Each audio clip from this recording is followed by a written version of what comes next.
하나님의 크신 은혜를 감사합니다.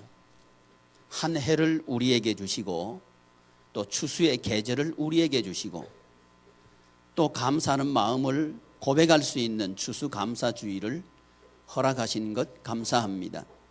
하나님, 우리의 모든 것 가운데 함께 계시고 또 인도하시며 채워주시는 하나님께 감사드립니다. 이 예배를 통해서 감사하는 우리의 삶 되기를 소망합니다. 우리 구주 예수님의 이름으로 기도드리옵나이다. 아멘. 하나님의 은혜가 여러분들 가운데 가득하시기를 축복합니다. 추수라고 이야기하면 농사와 관계 있는 이해를 우리가 하게 되죠. 근데 이 추수를 우리가 인간에게 적용할 때 사람 자녀를 양육하는 것을 우리는 자식 농사라고 하지요. 그렇다면 이 설교를 진행하면서 한 가지 질문을 드리면서 함께 이 추수감사주일 예배 앞에 있기를 바랍니다. 농부가 봄에 씨를 심고 또 싹이 트고 여름에는 자라게 하고 가을에 추수를 하게 되죠. 그렇죠? 그렇다면 인간의 추수 계절은 언제일까요? 질문입니다. 이 질문을 가지고 오늘 설교를 쭉 들어보시길 바랍니다. 그렇다면 우리가 인간이 추수를 한다 할 때 몇 살쯤부터 추수하기 시작할까요? 그러려고 하면 인간은 인생 중에서 꽃피는 연령층을 우리는 얘기해야 되겠죠. 인생의 꽃피는 연령층은 언제일까요? 20대? 20대? 30대? 예. 뭘 기준으로 꽃피는 계절이 20대라 그러시나요? 기준이 있을 거 아니에요? 예, 그렇겠죠. 다들 동의할 것 같아요. 그때가 제일 즐거운 계절. 돌아가고 싶으시죠? 네. 돌아가지 마십시오. 지금이 훨씬 좋습니다. 오케이.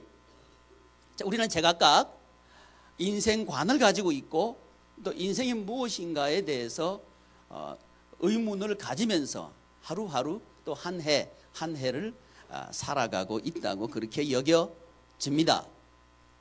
근데 하나 문제는 뭐냐 하면 우리 평균 연령층이 길어졌다는 거예요.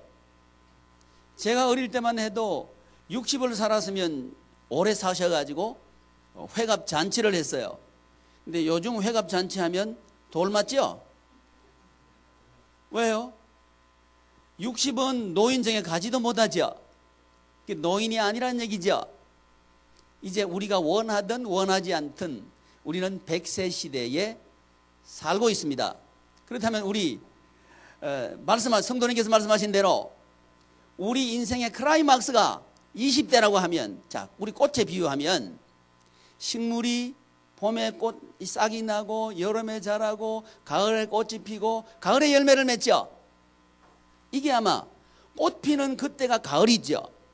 이게 클라이막스라고 한다면 우리 인생의 클라이막스를 꽃 피는 계절을 20대라고 하면 그 다음은 뭐죠? 이 질문 앞에 우리는 서야 하는 거죠. 그 이후의 시간은 어떤 의미가 있습니까? 하는 얘기를 마음속에 담아두시면서 오늘 설교를 들으시기를 바랍니다.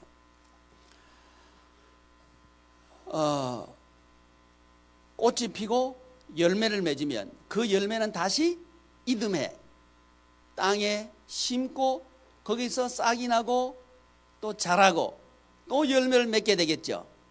그래서 열매를 맺는다고 할 때 그 열매 속에는 지금까지 싹나게 하고 자라게 하고 꽃피게 하고 열매 맺게 한 DNA가 그대로 있다는 얘기죠. 그 안에 있어서 그것이 다시 싹나게 하고 자라게 하고 꽃피게 하고 열매 맺게 하는 것을 열매라 그러죠. 우리 이걸 열매라 그럽니다. 추수라고 말할 때 우리는 이런 열매를 거두어 드리는 것을 추수라고 말하죠. 그렇다면 우리 인생의 열매, 자식 농사를 짓는다고 할 때 도대체 자식 농사의 열매는 무엇을 말할까요? 그리고 그 자식 농사의 열매를 맺는 연령층은 언제일까요? 이 질문 앞에 우리는 서게 되는 거죠. 그랬을 때 아무리 생각해도 20대는 아닌 것 같아요. 왜요? 장가도 안 간 사람도 있고 시집도 안 간 연령층이 20대죠. 그러니까 그 이해는 다분히 육신적인 힘이나 미를 기준으로 해서 그때가 꽃피는 계절이라고 그렇게 이해한 거겠죠? 아닌가요? 그렇다면 만약에 그 이해에 동의한다면 우리 부모님들은 자식을 기를 때에 여자아이 같으면 아름다운 아이로 기르는데 초점을 맞추어서 기르겠죠. 그리고 남자아이 같으면 능력 있는 아이로, 사내 아이로 기르기 위해서 이것저것을 우리 부모님들은 하게 되겠죠. 그렇죠? 오늘 제가 어제 토요일 날 일간지 신문에 난 내용을 하나 소개하고 싶어서 가지고 나왔는데요. 보건복지부하고 현대경제연구원에서 조사한 국민의식을 조사한 내용을 잠깐 소개해드리면 이렇습니다. 자식 농사를 뭐라고 표현했느냐 하면 밑빠진 독 이렇게 해놨어요. 자식 농사를 어떻게 이해합니까? 물어봤더니 밑빠진 독에 물 붓는 것 이렇게 정리하고 있었어요. 그러면서 아이가 태어나서부터 결혼할 때까지 대충 한 아이당 한 자녀당 3억 5천만 원 정도 쏟아붓는데요. 3억 5천만 원 정도 든대요. 그런데 이렇게 자식 농사를 짓는단 말이죠. 이 자식 농사를 지었으면 자 우리 농부들에게 비유하면 농부들은 쌀 농사를 지었으면 쌀을 거두어 들어서 다시 쌀을 심죠. 이게 농부죠. 그렇다면 우리가 자식 농사를 짓는다고 하면 3억 5천을 들여서 자식을 가르쳤어요. 그러면 그 자식은 다시 누구처럼 살아야 열매예요. 내 열매예요. 나처럼 살아야 나 열매죠. 그렇죠? 그게 내 자식이죠. 그런데 여기 보니까 3억 5천만 원 쏟아붓고 노후는 쪽박 이렇게 해놨어요. 노후는 뭐라고요? 쪽박이다. 쪽박이다. 노후가 불안한 거예요. 이것이 지금 60대 이상의 생각 그리고 30대에서 50대까지의 생각이라는 거죠. 그래서 이 노후가 왜 쪽박이 됐나 물어봤더니 자식 공부시키느라고 그렇다는 거예요. 자식 공부시키느라고. 왜 지금 우리 한국 사회에 부부들이 맞벌이를 할 수밖에 없는가? 먹고 살기 위해서 그런 건 아니라는 거예요. 뭐 때문에? 자식 공부 때문에 그렇다는 거죠. 자식 공부 때문에 그러니까 교육비가 차지하는 그 가계 비중이 가장 높다는 거예요. 그러니까 이걸 하기 위해서는 어쩔 수 없이 맞벌이를 해야 된다는 거죠. 그렇지만 그 독은 무슨 독이다? 밑빠진 독이다.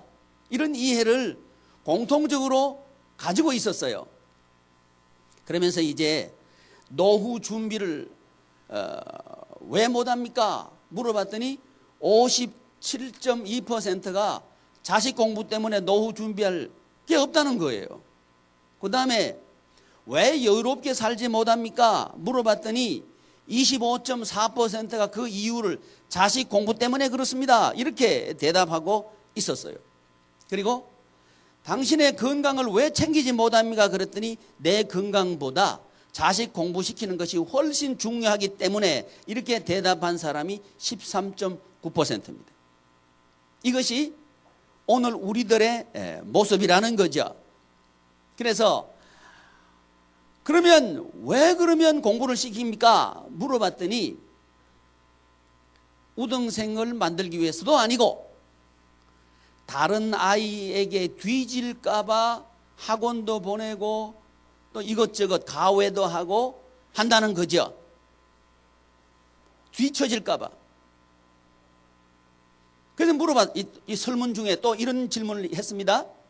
다른 사람이 만약에 과외를 스탑한다면 당신도 과외를 중지하겠습니까? 물어봤어요. 그랬더니 47.6% 반 정도 되는 부모님들이 그렇다면 나도 과외를 시키지 않겠습니다.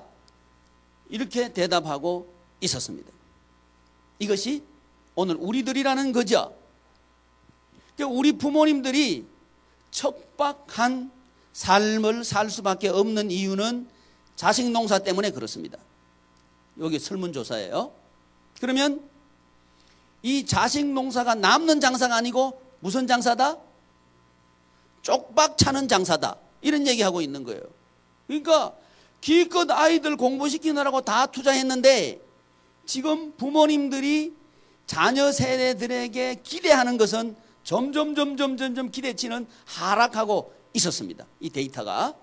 그러니까 지금 부모님들은 자녀들을 통해 가지고 생활할 것을 기대하는 것이 점점 떨어지고 있다는 거죠.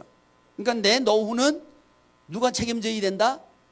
내가 책임져야 된다는 생각을 다 가지고 있는 거예요. 그리고 자식들한테 기대어서 살 생각은 없다 하는 것이 보편적인 생각이었습니다. 그렇다면 좀 이상한 거예요.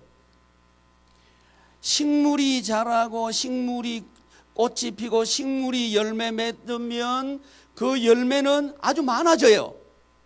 보통 벼를 하나 심으면 벼 이삭이 나고요.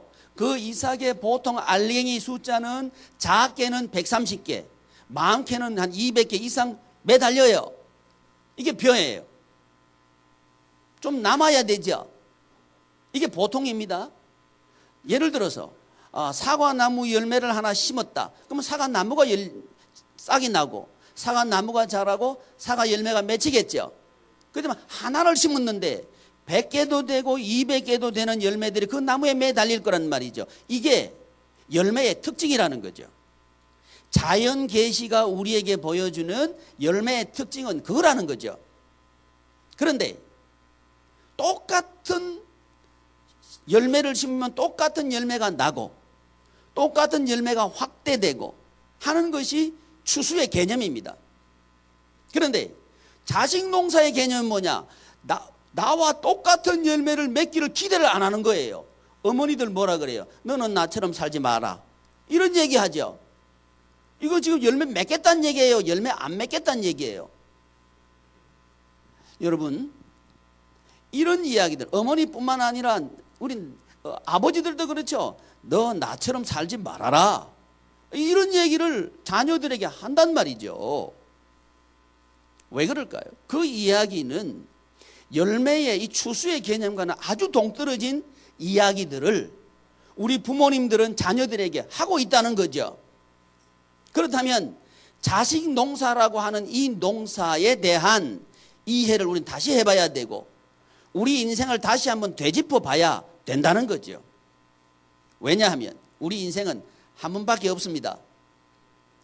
돌아가고 싶어도 못 돌아가죠. 20대 좋다 그랬는데 20대 안 돌아가는 게 훨씬 좋습니다. 저는 지금이 훨씬 좋습니다.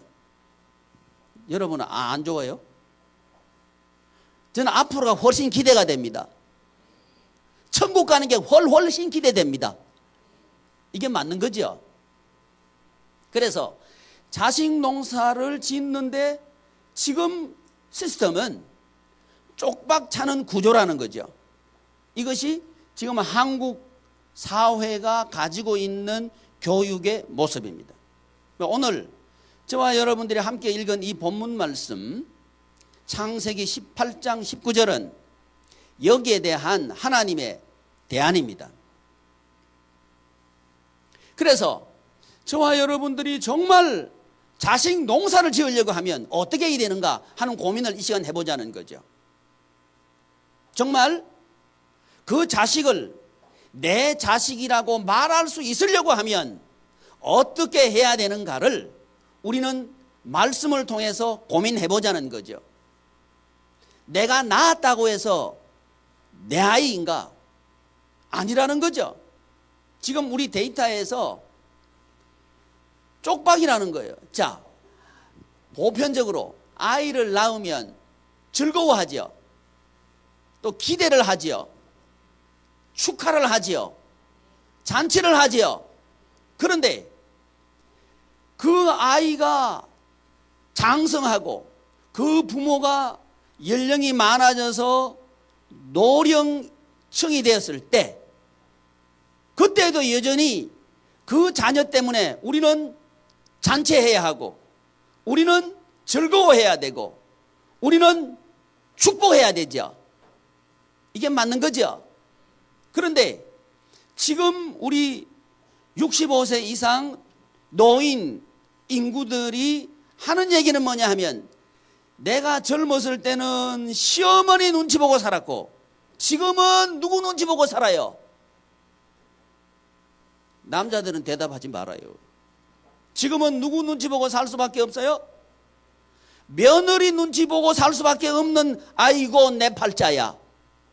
지금 우리 노인 인구의 생각입니다. 이 말을 들으면 우리 젊은 분들은 아, 천만다행이다. 나 그때 안 태어나서 천만다행이다. 여러분 미안합니다. 여러분들도 곧 65세 넘을 겁니다. 그때 가면 또 무슨 얘기해요? 똑같은 이야기를 할 겁니다. 이런 구조로 교육을 한다면 말이죠. 그래서 이것이 세상이 추구하고 있는 자식 농사라고 한다면 우리는 다릅니다. 우리는 새로운 피조물입니다. 우리는 땅에 속한 사람들이 아니고 하늘에 속한 사람들입니다. 그렇다면 우리는 달라야 하고 다를 수밖에 없죠. 왜 하면 안 해요? 이게 축복인데 달라야 하고 다를 수밖에 없습니다. 왜냐하면 소속이 다릅니다. 첫째, 믿지 않는 사람들은 미모를 가치로 생각해요. 믿지 않는 사람들은 능력을 가치로 생각해요. 그래서 가장 왕성한 경제 활동을 할 그 나이를 인생의 절정이라고 사람들은 얘기하죠. 그러나 자식 농사의 개념으로 본다면 그건 절정이 아닙니다. 성경 하나님의 말씀이 우리에게 주시는 가장 절정의 연령층은 언제냐? 65세 이상입니다. 이게 가장 인생에 있어서 황금기가 이때입니다. 동의한 사람 없잖아요. 그러니까 왜 그런 거 아니? 우리 머릿속에는 이 세상의 가치가 꽉 들어있는 거예요. 그러니까 나이를 먹으면 먹을수록 서러운 거예요. 왜? 힘이 떨어지니까. 왜?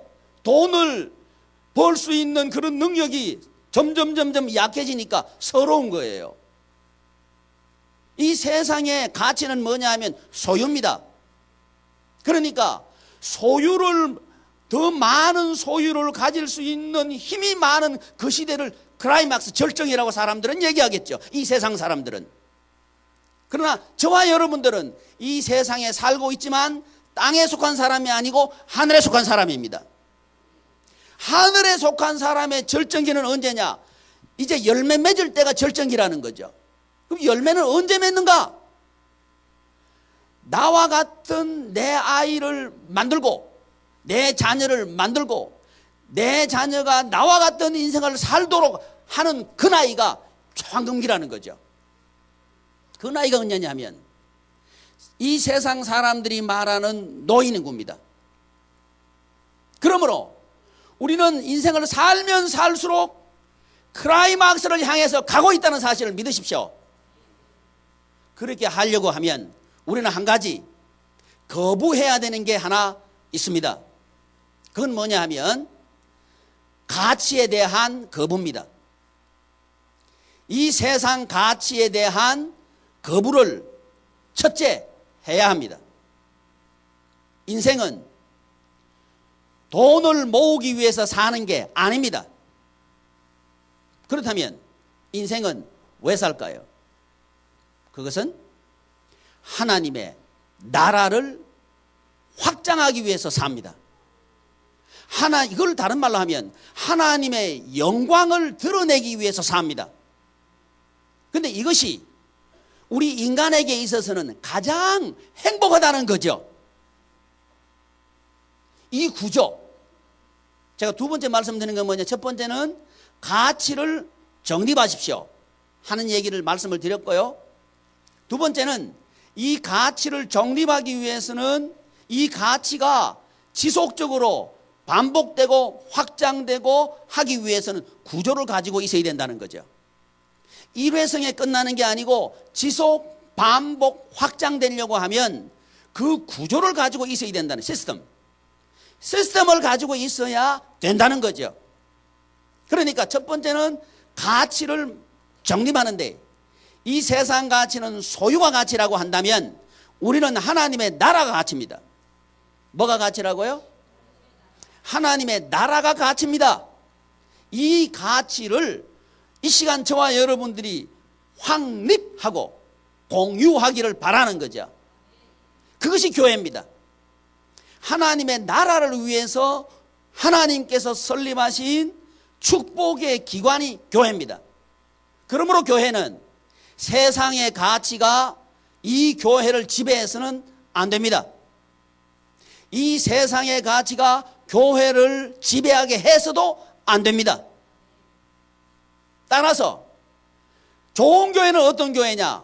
하나님의 나라가 있는 교회가 좋은 교회입니다. 능력 있는 성도가 어떤 성도인가? 하나님의 나라 생활을 하는 성도가 능력 있는 성도입니다. 하나님의 나라는 소유에 있지 않습니다. 하나님의 나라는 은혜에 있습니다. 그러므로 하나님의 은혜를 누리는 사람이 능력 있는 사람입니다. 이 하나님의 은혜는 하나님께서 주십니다. 따라서 하나님께서 주시는 이 은혜를 받으려고 하면 믿어야 합니다. 그러므로 믿음이 능력입니다. 이 믿음은 돈으로 살 수 있는 게 아닙니다. 하나님께서 은혜로 주시는 거죠. 그런데 이 믿음은 어떻게 하면 생기는가? 성경을 봤더니 하나님의 말씀을 들어야 믿음이 생긴다 그랬습니다. 그러므로 우리 교회는 하나님 말씀을 듣는 데에 열심하는 교회가 돼야 합니다. 그럴 때 우리 교회는 천국과 같은 교회가 될 줄을 믿습니다. 또 우리 가정을 천국과 같은 가정을 만들고 싶다. 그러면 가정에 하나님의 말씀이 있게 하십시오. 그러면 가정이 하나님의 나라 가정이 될 겁니다. 내 자녀를 하나님의 나라 생활을 할 수 있도록 하고 싶다. 하나님에게 은혜 받는 생활을 하게 하고 싶다. 그러면 부모님들이요, 자녀들에게 하나님의 말씀을 전수하십시오. 그러려고 하면 한 가지 전제 조건이 우리에게 있어야 합니다. 그건 뭐냐 하면 우리에게 하나님의 말씀이 있어야 합니다. 이건 전제입니다. 이 전제가 충족되지 않는다면 우리의 가정은 하나님의 나라 가정이 되지 않을 겁니다. 오늘 우리 데이터가 입증한 것처럼 쪽박 차는 부모가 되고 말 겁니다. 그러므로 신앙생활은 추상이 아닙니다. 실제입니다. 절박한 우리의 생활입니다. 우리의 가정을 하나님의 가정으로, 하나님 나라 생활하는 가정으로 만드느냐, 아니면 쪽박 차는 가정이 될 수밖에 없게 하느냐, 그것은 구조죠. 하나님의 말씀이 있게 하는 구조를 만들어야 하지요. 왜냐하면 이 구조가 있어야 지속되고 반복됩니다. 하나님께서는 오늘 본문 말씀을 통해서 그 구조를 우리에게 제안하는데, 그것은 뭐냐 하면 하나님의 말씀을 부모가 자녀에게 가르치는 겁니다. 하나님의 말씀을 부모가 자녀에게 훈련시키는 겁니다. 그리고 하나님의 말씀을 부모가 자녀와 더불어 생활하는 겁니다. 이것이 오늘 본문 말씀입니다. 하나님께서 아브라함을 부르시고 택하신 이유가 뭐냐 하면 하나님께서 아브라함에게 명령한 이 명령은 곧 하나님의 말씀이죠. 이 하나님의 말씀을 그 자녀와 본속에게 가르치고 훈련하고 행하도록 하기 위해서 내가 너를 불렀나니 이는 내가 너에게 한 언약을 성취하게 하려 함이라. 하나님께서 아브라함에게 하시는 언약은 뭐냐 하면 씨에 대한 언약이고 땅에 대한 언약입니다. 씨에 대한 축복이고 땅에 대한 축복입니다. 다른 얘기를 하면 가문 전체, 가족 전체를 축복하시기 위해서 하나님께서는 부모의 역할을 강조한 거죠. 따라서 우리는 이 교육 구조를 우리가 가져야 합니다. 지금 이 시대에 우리 한국 사회가 안 되는 이유가 뭐냐면 부모들은 애들을 맡기려고 그래요. 유치원에 맡기려고 그러고, 유치원 전에가 뭐죠? 어린이집에 맡기려고 그러고, 유치원에 맡기려고 그러고, 초등학교에 맡기려고 그러고, 중고등학교에 맡기려고 그러고, 대학교에 맡기려고 그러고, 맡기려고 그러는 거예요. 그렇게 하면 자식들이 행복하고 복된 인생을 살 수 있을 것이라는 생각을 가지고 그 교육을 시키는 거죠. 근데 그 교육을 하는데 필요한 게 뭐냐 하면 돈입니다. 그러니까 그 돈을 모으기 위해서 우리 부모님들은 모든 것을 희생하면서 그걸 하는 거예요. 왜? 자식을 위해서죠. 그런데 그 자식이 열매를 맺는데 봤더니 어떤 열매를 맺는가 봤더니 내가 원하는 열매가 맺어지지 않는 거예요. 부모가 원하는 복된 축복의 자녀가 만들어지는 게 아니고 내가 손도 대지 못하는, 손도 댈 수 없는, 정말 어떻게 할 수 없는 자녀가 돼버리는 거예요. 그러니까 사람들은 뭐라 그래요? 마음대로 안 되는 게 뭐라고요? 자식 일 마음대로 안 된다 그러죠? 이건 세상이 하는 얘기입니다. 아브라함에게 물어보면 아브라함이 모리아 산에 가서 예배를 드릴 때 아들 이삭을 번제로 하나님께 드리라 그럽니다. 여기서 아브라함은 늙었고 아브라함은 힘이 없고 아브라함은 기력이 쇠합니다. 이 이삭이 제물이 되기 위해서는 높은 제단 위에 이삭이 올라가야 됩니다. 아브라함의 힘으로는 불가능합니다. 다른 얘기를 하면 아들의 협조가 절대적으로 필요하다는 거죠. 아들의 동의가 절대적으로 필요하다는 거죠. 그런데 이삭은 이 번제의 의미를 알고 있습니다. 아버지가 자기를 죽여 각을 뜨고 나무 위에 올려놓고 불을 붙여서 불태워서 하나님께 드리라는 얘기란 사실을 이삭은 알고 있습니다. 그럼에도 불구하고 이삭은 제물이 됩니다. 여기서 우리는 해석할 수 있는 건 뭐냐 하면 이삭의 동의입니다. 그리고 이삭의 순종입니다.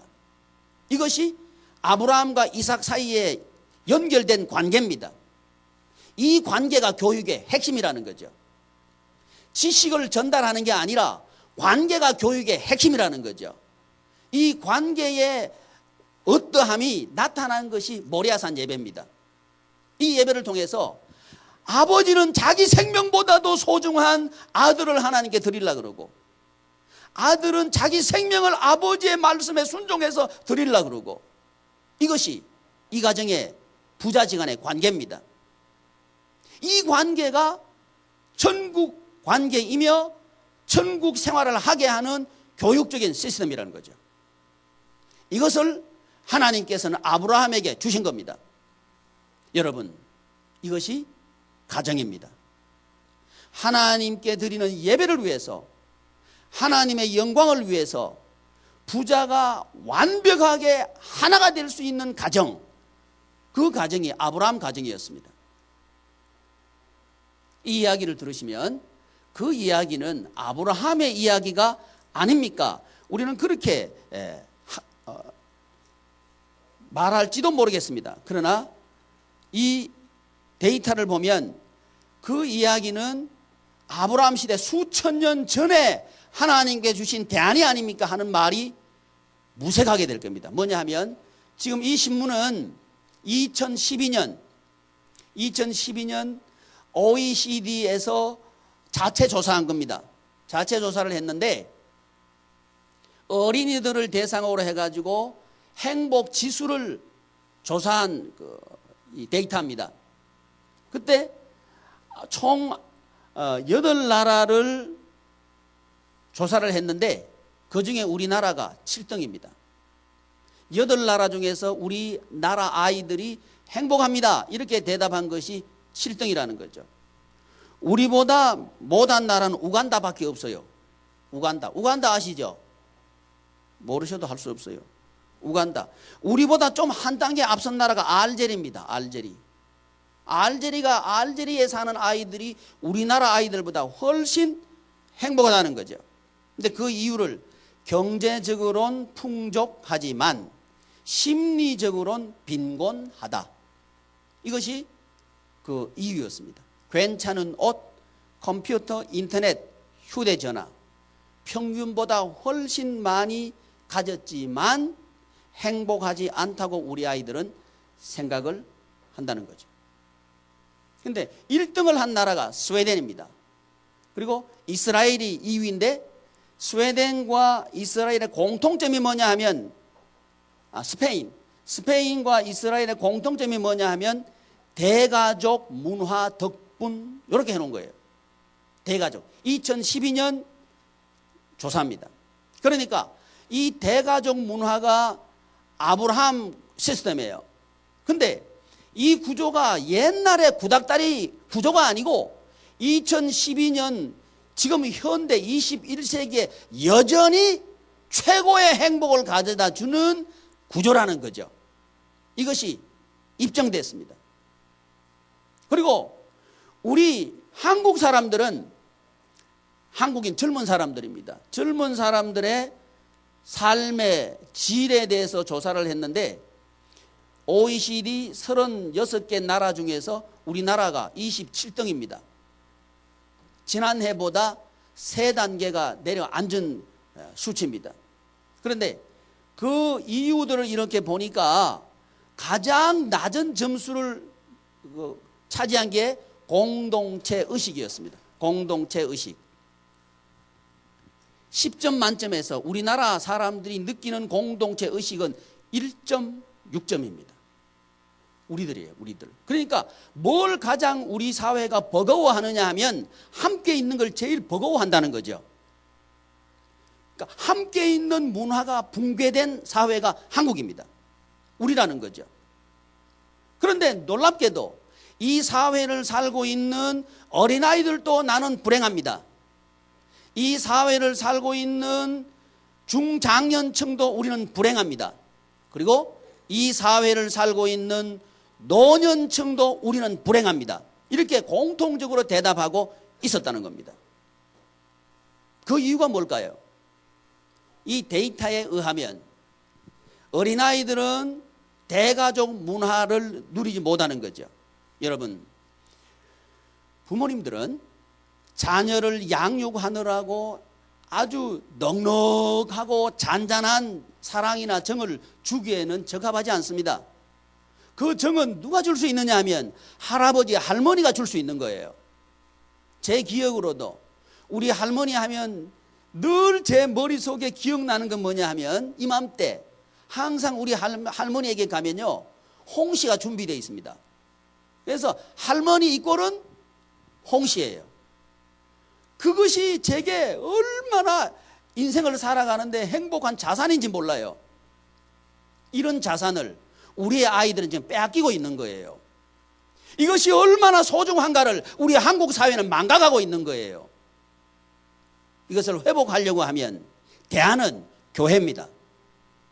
우리 양희문 교회가 이 대안적인 가정, 대안적인 교회가 되기를 소망합니다. 그러려고 하면 우리는 성경 하나님의 말씀이 우리에게 제안하고 제시하는 이 교육 구조를 가져야 합니다. 부모님들이요, 자녀들을 학교에 맡기지 마십시오. 부모님들이 맡긴 그 자녀를 학교는 책임지지 않습니다. 부모님들이요, 여러분의 자녀를 학교에 팽개치지 마십시오. 그 자녀를, 팽개 젖은 자녀를 결코 선생님들은 돌보지 못합니다.